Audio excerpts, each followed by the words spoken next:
Yo, petite annonce avant de débuter cette vidéo, deux choses. La première, c'est que je compte faire des lives en 2018 sur ma page Facebook Winnie Sensei. Donc venez liker ma page Winnie Sensei sur ma page Facebook.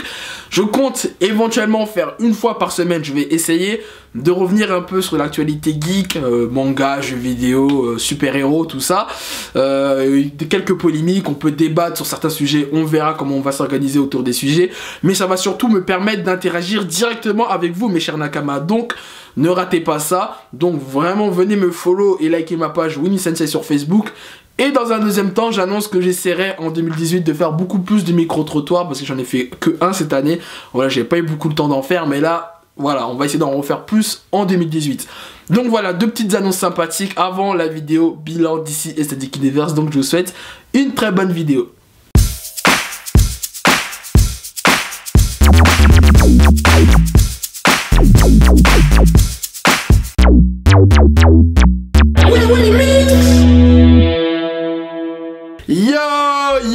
Yo, c'est ton Nakama Winnie en chakra et en vibranium. Et pour cette dernière vidéo de l'année 2017, on se retrouve pour un Winnie Mix. Ça faisait longtemps et aujourd'hui, il va être question de la première phase du DC Extended Universe qui s'est terminé cette année avec la sortie de Justice League.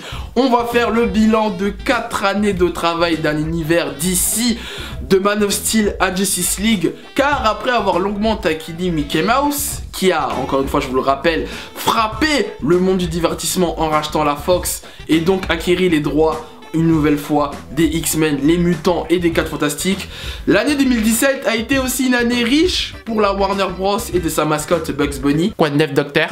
En effet, ils ont sorti cette année Wonder Woman et Justice League, donc il est temps qu'on fasse comme prévu une analyse de cette première phase que nous a proposé la Warner et DC, et on va faire cela en 3 points. La première partie de cette vidéo, on va parler du développement de cet univers, c'est-à-dire on va parler de la création de l'univers, on va parler du ton et de la direction artistique qu'a voulu proposer la Warner et DC, et on va parler des personnages de cet univers. Dans un deuxième temps, on va parler de la production de cet univers, c'est-à-dire qu'on va revenir sur les réalisateurs, sur les acteurs qui ont incarné ces multitudes de personnages dans cet univers. On va également parler des récompenses qu'a reçu les films pendant ces 4 années, et on va également revenir sur les dirigeants de Warner et de DC Films qui ont travaillé sur cet univers-là. Et dans un troisième temps, on va parler donc de l'avenir du DC Extended Universe et de la stratégie du DCEU. Qu'est-ce qu'il va nous proposer après donc la sortie de Justice League pour ces futures années. Et en bonus, je vous donnerai à la fin de cette vidéo mon classement du plus mauvais au meilleur film de cette première phase, donc de Man of Steel à Justice League. Et je vous donnerai également mon DC Extended Universe. C'est-à-dire que si j'étais à la tête de DC Film, j'aurais eu la casquette de producteur, qu'est-ce que j'aurais fait pour créer cet univers et charmer le grand public à l'univers DC. Voilà, programme très chargé pour ce Winnie Mix, donc accrochez-vous bien, mettez-vous bien avec votre kebab et votre boisson, et c'est parti pour la première partie qui est donc le développement de cet univers. Après le succès de la trilogie du Dark Knight de Christopher Nolan et de la montée en puissance de Marvel Studios avec le Marvel Cinematic Universe qu'on connaît aujourd'hui, Warner et DC décident de créer leur propre univers partagé avec le DC Extended Universe. Avec une première phase qui débute en 2013 avec Man of Steel, suivi de Batman v Superman et Suicide Squad en 2016, et enfin pour finir avec Wonder Woman et Justice League en 2017. Contrairement à Marvel Studios qui sont sur une direction artistique autour de l'action, du fun et de l'humour, voire parfois axés sur la comédie sur certains de leurs films, hashtag Marvel Comedy Club, DC décide de son côté d'aller vers le côté obscur de la force en continuant vers le ton sombre et réaliste que Nolan avait installé avec sa trilogie de Batman. D'ailleurs, beaucoup ont tendance à l'oublier, mais Christopher Nolan était présent à la conception de cet univers en tant que scénariste et producteur sur Man of Steel et seulement en tant que producteur sur Batman vs Superman. Mais ça aussi, on y reviendra plus tard dans la partie production. Enfin bref, parlons du ton et de la direction artistique qui est pour ma part un pilier central de cet univers cinématographique de DC. Et bien pour ma part, j'ai trouvé ce parti au niveau du ton assez astucieux et audacieux de la part de Warner, car ils allaient à contre-pied de ce que proposait Marvel Studios avec leurs différents films, avec des thématiques intéressantes et profondes installées dès Man of Steel, comme l'immigration, la religion messianique et d'autres aspects politiques qui n'étaient pas traités dans les films Marvel. D'ailleurs, en y repensant, je pense que la tendance actuelle des films rated R que propose la Fox, enfin proposait avant que Mickey Mouse passe par là avec Deadpool et Logan, et bientôt Sony avec leur Venom, a été indirectement influencée avec le ton que la Warner a voulu proposer au public. Malheureusement, suite aux critiques mitigées de Man of Steel et des mauvaises critiques de la presse et des spectateurs sur Batman vs Superman, Warner Bros décide littéralement de retourner sa veste et d'abandonner sa direction post-Nolan et de Zack Snyder pour nous calquer du Marvel Studios, et on le voit avec les films qui ont suivi avec Suicide Squad, Wonder Woman et Justice League. Mais est-ce que ce changement de ton a pu profiter à Warner au niveau des critiques et surtout commercial? En vérité, si on regarde les chiffres en termes de critiques comme Rotten Tomatoes et le box-office, seul Wonder Woman a pu profiter de cet élan de changement de ton, et encore pour ma part, je pense que le succès de Wonder Woman vient particulièrement dans notre contexte social et sociétal, notamment du fait que le personnage est en soi une iconique héroïque et surtout féminine que la plupart des fanatiques attendaient une première adaptation au cinéma depuis des années, et a su profiter des bonnes critiques de la presse pour motiver les spectateurs à aller le voir au cinéma. D'autre part, un détail important à relever et qui est important de notifier, c'est la séparation de leur univers cinématographique et de leur univers télévisuel, c'est-à-dire le Arrowverse. Contrairement au Marvel Cinematic Universe qui tient à garder un lien entre leur univers télévisuel et du cinéma, c'est peut-être un point tout bête, mais cela a pu créer de la déception et de la confusion auprès du spectateur qui était attaché au Green Arrow de Stephen Amell ou encore du Flash de Grant Gustin, et qui rêvait d'un crossover avec le Superman de Henry Cavill, la Gal Gadot en Wonder Woman et le Batman de Ben Affleck. Après, comme je l'ai expliqué dans ma vidéo sur l'univers partagé du Marvel Cinematic Universe qui est toujours disponible sur ma chaîne YouTube, c'est très compliqué aujourd'hui de mélanger plusieurs univers de différents médias. Surtout dans l'univers d'ici qui propose un format assez différent en termes de qualité et des effets spéciaux entre la télé et le cinéma. Le ton de la CW qui a un ton beaucoup plus teenager que le ton adulte du cinéma. Donc ça allait être très compliqué de les assimiler et de donner de la crédibilité à ces deux univers. Concernant le plan de développement des films d'ici sur la première phase de Man of Steel à Justice League, contrairement à Marvel Studios qui a voulu installer les 6 personnages qui allaient tenir la chandelle sur le film Avengers avec des films solo dédiés aux personnages comme Iron Man, Thor, Captain America et Hulk, et des caméos par-ci par-là avec des passages secondaires comme Black Widow, Hawkeye et Nick Fury, la Warner et DC ont décidé de se focaliser sur le développement de la Trinité, c'est-à-dire Superman, Batman et Wonder Woman pour bâtir leur univers avant leur rassemblement dans le film Justice League.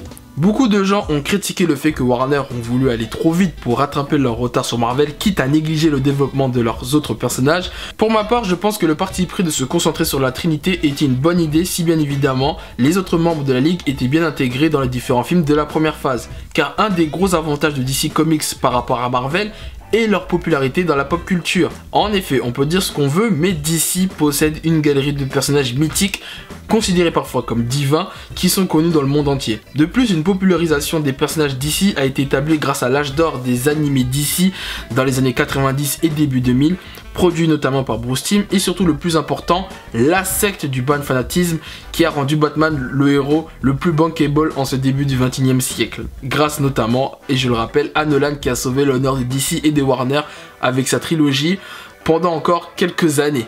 Malheureusement, malgré tous ces avantages, cela n'a pas été suffisant pour conquérir la presse, le grand public et la majorité des fans hardcore de comics. Mais justement, pourquoi le DC Cinematic Universe n'a pas fait l'unanimité ? Quelles sont les raisons d'un tel bashing de la part de la critique presse et de la critique spectateur autour du projet de la Warner? Et bien pour cela, on va passer à la deuxième partie de cette vidéo, c'est-à-dire la partie production. On va revenir sur les réalisateurs, les scénaristes, les acteurs et les dirigeants de Warner et toute leur communication autour de cet univers. Si Marvel Studios est un label et une société à part rattachée à Walt Disney, mais qui jouit d'une liberté artistique totale comme celle de Pixar par exemple, du côté de DC Comics, leur univers cinématographique est rattaché sous l'étiquette Warner Bros uniquement. D'ailleurs, ça a toujours été comme ça depuis l'époque de Superman de Richard Donner en 78 et les Batman de Tim Burton. Même lorsque Warner décide de créer le label DC Film en 2016 suite aux critiques de Batman v Superman et avec à la tête le célèbre Geoff Johns comme PDG, le label DC Film n'est pas une société de production à part de Warner comme peut l'être Marvel Studios avec Disney. Comme je le disais tout à l'heure dans la partie développement, le DC Extended Universe a été bâti par 3 membres fondateurs qui sont Zack Snyder, qui s'occupait de la partie réalisation, David S. Goyer qui était scénariste et bien évidemment le grand Christopher Nolan qui faisait également partie du scénario et de la production, en tout cas pour Man of Steel et Batman v Superman. Car il quitte le projet juste après la production de ce dernier avec au passage le grand et légendaire compositeur Hans Zimmer, qui est pour moi mon compositeur préféré du cinéma, enfin bref, qui s'était occupé de la musique de Man of Steel et Batman v Superman. Non mais sérieusement, écoutez la musique de ces 2 films. Et c'est là pour moi que les ennuis ont commencé pour DC et Warner.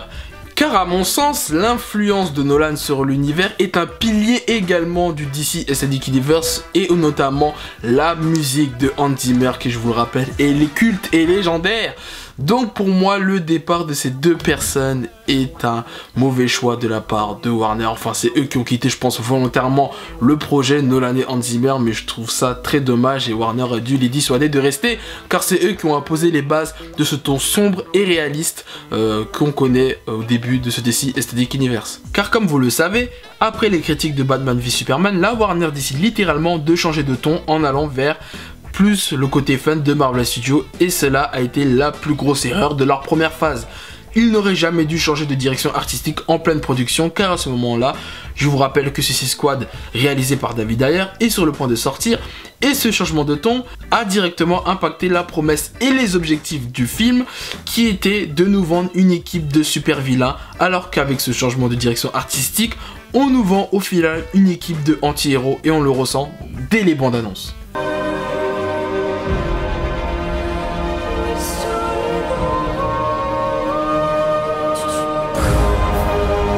Sorry about the crazy ones.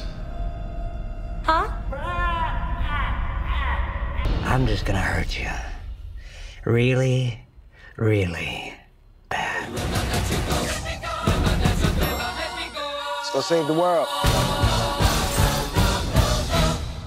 I can't wait to show you my toys. Let's do something fun. Seriously, what the hell's wrong with you people? We're bad guys. It's what we do. Bien que le film remporte un Oscar dans la catégorie meilleur maquillage et coiffure en 2016, qui est pour ma part, excusez-moi d'être de mauvaise foi, mais la plus grosse arnaque des Oscars que j'ai vu à ce jour, alors que d'autres films de super-héros bien plus méritants n'ont jamais remporté d'Oscar. De son côté, le film Batman v Superman est lui récompensé aux Razzie Awards 2016 pour les catégories suivantes qui sont pire second rôle masculin pour Jesse Eisenberg en Lex Luthor, pire combinaison à l'écran pour Ben Affleck et Henry Cavill, pire suite pour une saga et enfin pire scénario pour David S. Goyer et Chris Terrio. Si un jour on m'aurait dit quand j'étais enfant qu'un film réunissant pour la toute première fois Superman et Batman à l'écran sauverait autant de mépris, je ne l'aurais jamais cru. Quelle profonde tristesse. Donc à ce moment précis, Warner perd beaucoup en crédibilité pour le futur de leur univers et l'année 2017 allait être très déterminant avec Wonder Woman et Justice League. Et heureusement pour eux, l'arrivée de Patty Jenkins a fait un bien de fou au DCEU avec une Wonder Woman qui a eu les meilleures critiques pour un film DC depuis The Dark Knight. Et c'est également l'origin story la plus lucrative de l'histoire devant le premier Spider-Man de Sam Raimi, donc excusez-nous du peu madame. L'ultime étape à passer pour reconquérir le cœur des fanatiques et du public était de réussir à mettre tout le monde d'accord avec Justice League. Malheureusement, encore une fois, la production a connu des mésaventures improbables, comme la mort de la fille de Zack Snyder qui a dû pousser le réalisateur à quitter la production et appeler en renfort Joss Whedon qui, je vous le rappelle, a réalisé les 2 premiers Avengers pour Marvel et dans le passé Buffy contre les vampires, pour terminer les reshoots et qui a ensuite ramené Danny Elfman qui a notamment travaillé sur le légendaire cultissime animé Batman des années 90 et sur les films de Spider-Man de la saga Sam Raimi pour composer la musique du film en seulement 4 mois. Et oui, vous avez très bien entendu, 4 mois seulement pour composer un film à partir de storyboard. Voilà pourquoi la musique de Justice League est complètement dégueulasse. Et au final, quoi que l'on pense du film Justice League, en bien ou en mal, les hommes mentent mais pas les chiffres. Et quand on regarde le box-office de Justice League qui tourne autour des 650 millions de dollars à l'heure où je fais cette vidéo, c'est totalement décevant et une défaite pour la Warner en termes de bénéfices. Lorsqu'on voit des résultats pareils en 4 ans de développement d'un univers partagé, on peut se demander au final qui sont les responsables de ce désastre. On peut déjà regarder dans un premier temps le casting des super-héros et des vilains du DCU qui ont été un facteur déterminant à l'attachement de leur univers. Car contrairement à Marvel Studios qui ont débuté leur univers avec des acteurs pas très connus ou cotés à Hollywood en 2008 à part Samuel Jackson et Scarlett Johansson, Warner ont décidé de caster des acteurs très reconnus dans le milieu hollywoodien comme Ben Affleck, Gal Gadot, Jesse Eisenberg, Laurence Fishburne, Will Smith, Margot Robbie et j'en passe pour interpréter les personnages cultes de DC. Concernant les héros, je trouve pour ma part que les acteurs font leur travail en incarnant bien leur personnage. Hormis Ezra Miller en Flash, qui est pour ma part un très mauvais choix de casting, mais mention spéciale surtout à Henry Cavill en Superman, qui est pour moi l'acteur le plus investi dans son personnage dans le DCU et qui est à mes yeux le Superman à l'écran. Coucou le Superman de Supergirl, au revoir, merci. Du côté des méchants, c'est là qu'il y a un très gros souci de casting pour ma part, surtout pour le cas d'Jesse Eisenberg en Lex Luthor et Jared Leto en Joker, qui ont des mauvaises directions artistiques entre le Lex Luthor fou et maladroit qui est aux antipodes du Lex des comics et du Joker en gangster qui est complètement absurde et en plus très amoureux de Harley Quinn. Cela a été complètement un désastre de le présenter comme ça au grand public. Les seuls méchants qui sortent du lot dans leur univers ont été Zod, Fiora et Harley Quinn. Le reste est très oubliable et c'est dommage car l'une des forces de DC dans les comics par rapport à Marvel est sa galerie de méchants qui sont mythiques et légendaires dans la pop culture. On peut également parler du cas Doomsday qui a été pour ma part très vite utilisé, mais même si son apparition a été très moyennement reçue, je trouve que son apparition a été très vite oubliée. Franchement, il m'a pas marqué tant que ça, si vous voulez mon avis. Ensuite, on peut dans un deuxième temps regarder en profondeur les décisions du studio Warner en termes de communication, de marketing et surtout de la nomination de l'équipe qui dirige le label DC Film créé en 2016 pour redorer la réputation du DCEU après les critiques de Batman v Superman en nommant à la tête du label le célèbre Geoff Johns qui a notamment travaillé sur les comics Infinity Crisis, Flashpoint, Green Lantern, les New 52, qui a aussi travaillé sur quelques séries du Arrowverse comme Arrow, Flash et Supergirl, et Legends of Tomorrow. Si Kevin Feige, qui est son équivalent du côté de Marvel Studios, prend la parole pour parler de son univers, des différentes phases qui composent Marvel pour les films à venir, de son côté, si on regarde le parcours de Geoff Johns depuis qu'il est nommé en tant que responsable du label DC Film, eh bien pas grand chose justement, et je trouve personnellement qu'il n'est pas très investi. Je ne l'ai jamais entendu prendre la parole pour prendre les choses en main, pour vendre son univers, même quand les critiques et les polémiques s'enchaînaient, et ça désolé mais ce n'est pas digne d'un responsable de label qui doit prendre position dans les bons et mauvais moments et ne pas fuir les problèmes. Même si je dois reconnaître qu'en termes de communication et de marketing, il y avait des idées intéressantes comme les affiches de Justice League qui reprenaient la patte artistique d'Alex Ross ou bien même celle de James Lee pour certaines artworks. Et le fait de sortir le film Justice League le même jour de la première diffusion de la série animée Justice League de 2001 était aussi un joli clin d'œil, mais vu le contexte du départ actuel de Zack Snyder, de l'arrivée soudaine de Joss Whedon et de Danny Elfman, cela n'aurait pas été plus sage et logique de repousser Justice League en 2018, sachant que celle Aquaman sortira en 2018 face à des films comme Black Panther, Deadpool et le très attendu Avengers Infinity War.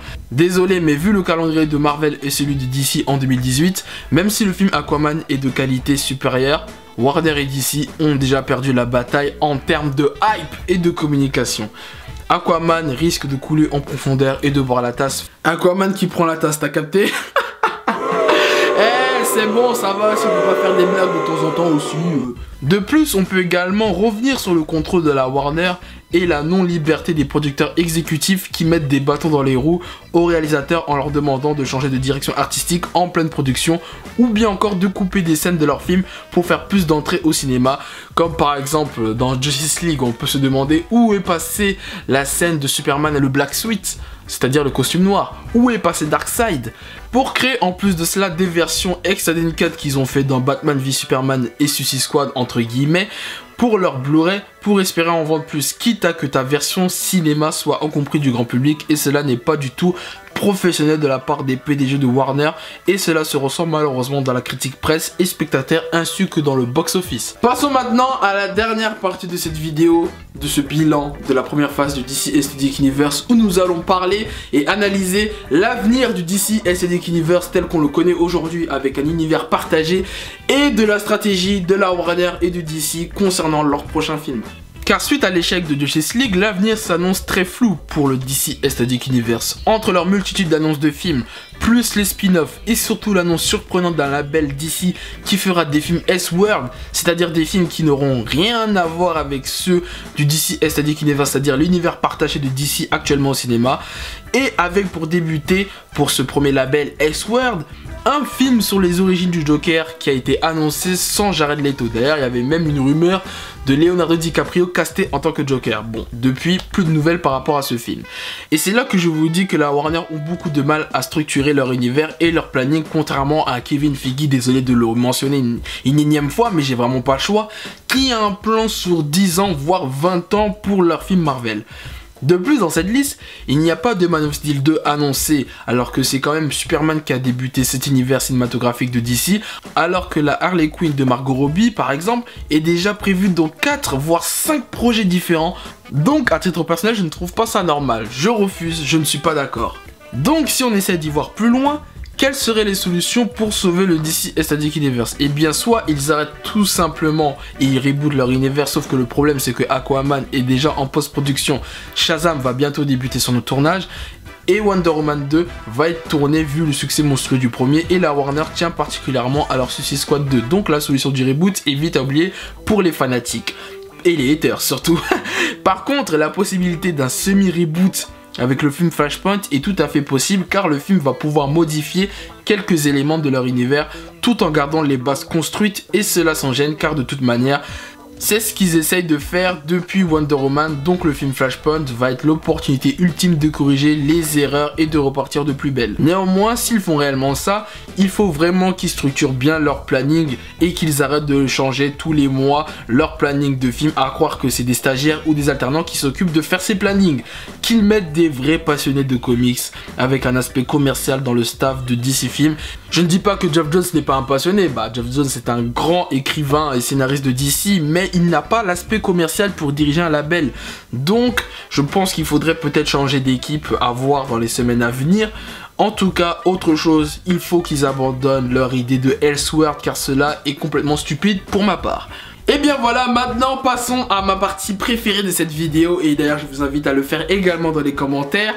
La partie où je vais vous dire comment moi personnellement j'aurais bâti cette première phase de DC Extended Universe pour charmer le public. Imaginons que Bugs Bunny me recrute au sein de Warner Bros et me donne carte blanche pour bâtir cet univers. Qu'est-ce que j'aurais fait pour, entre guillemets, concurrencer Marvel Studios? Eh bien j'aurais bâti mon univers ainsi.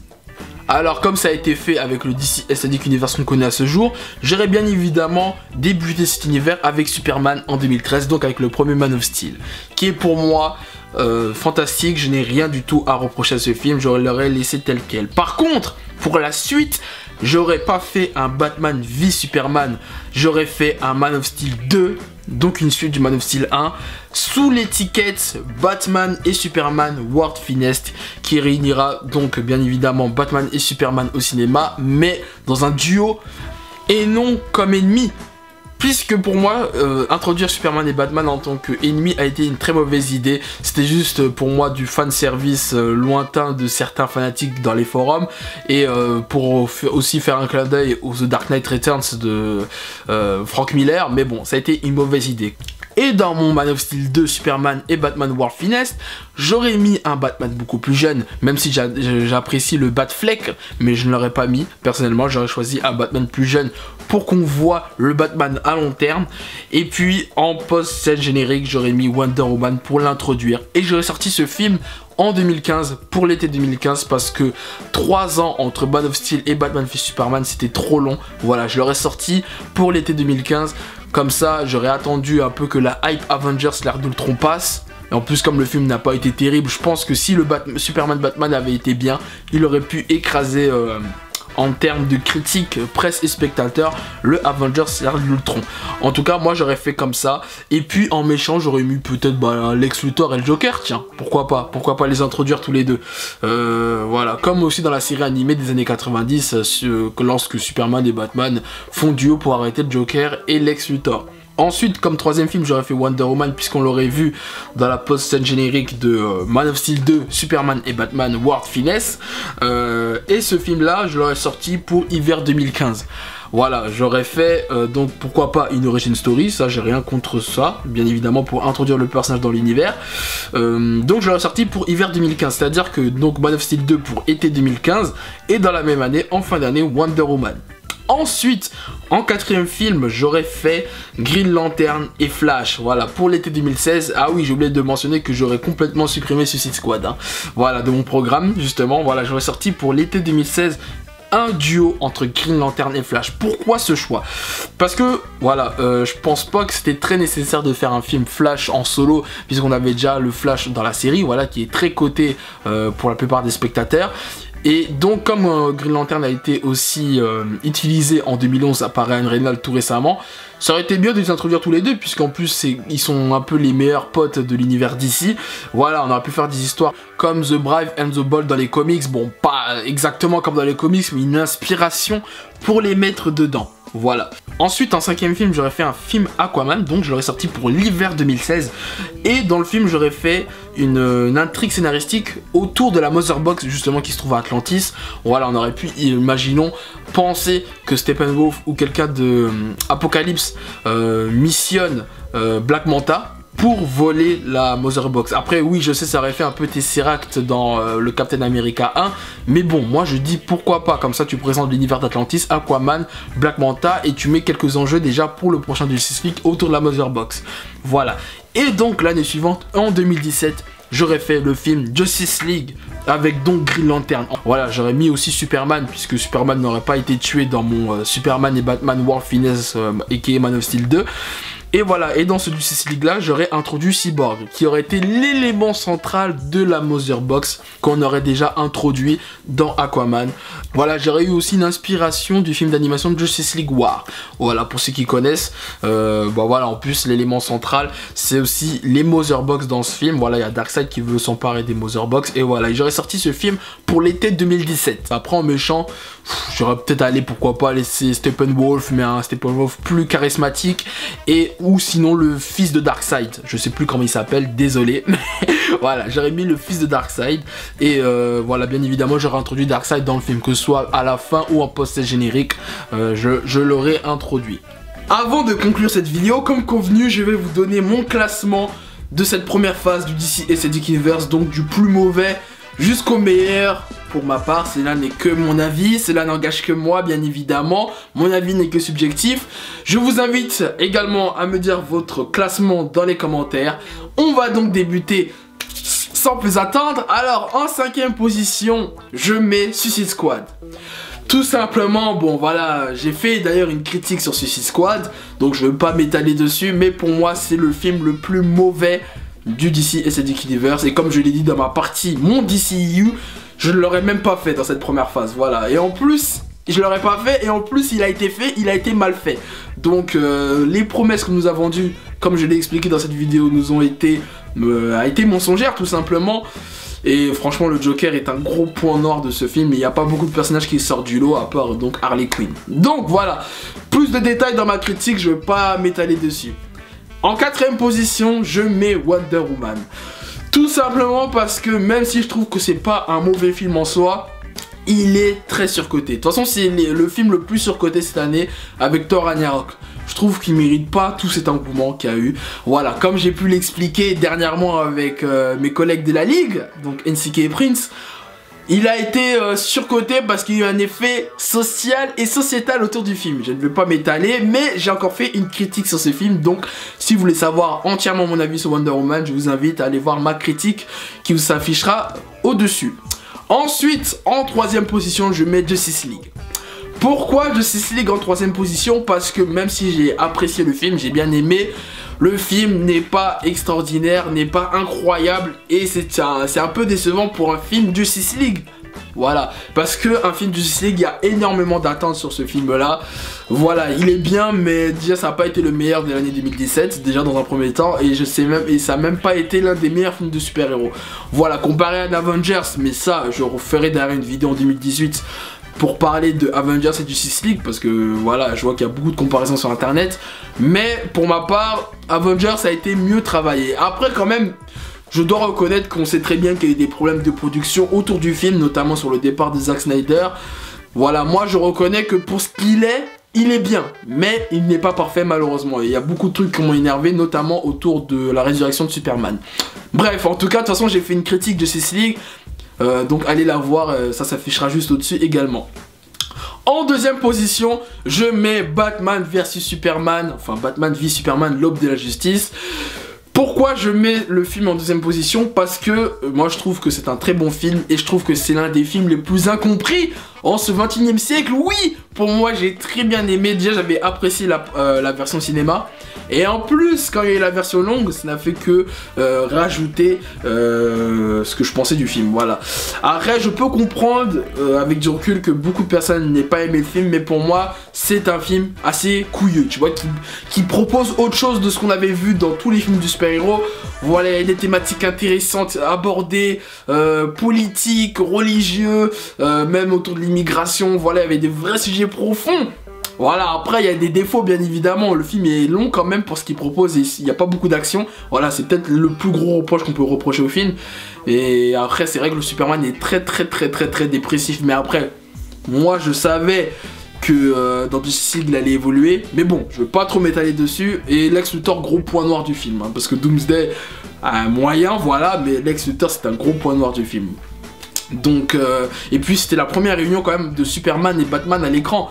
Donc moi j'avais beaucoup apprécié ça. Mais je vais pas m'étaler dessus, j'ai quand même fait une critique l'année dernière sur le film. Donc allez y jeter un coup d'œil. Et donc comme vous l'aurez compris, mon premier de mon classement est Man of Steel, qui est tout simplement incroyable. Il est incroyable et lui par contre il est sous-coté. Man of Steel est sous-coté parce que pour moi Man of Steel, avec les années, il se bonifie et c'est l'un des meilleurs films de super-héros que j'ai vu. Déjà, c'est le meilleur Superman. Voilà, les gens vont dire « Oh, il blasphème, il a osé dire que Man of Steel c'est le meilleur Superman, j'en ai rien à foutre. » Voilà, j'aime beaucoup aussi le Superman de Richard Donner de 78 avec Christopher Reeve. Mais voilà, le Superman de Man of Steel, il a redonné ses lettres de noblesse à Superman, il est moderne.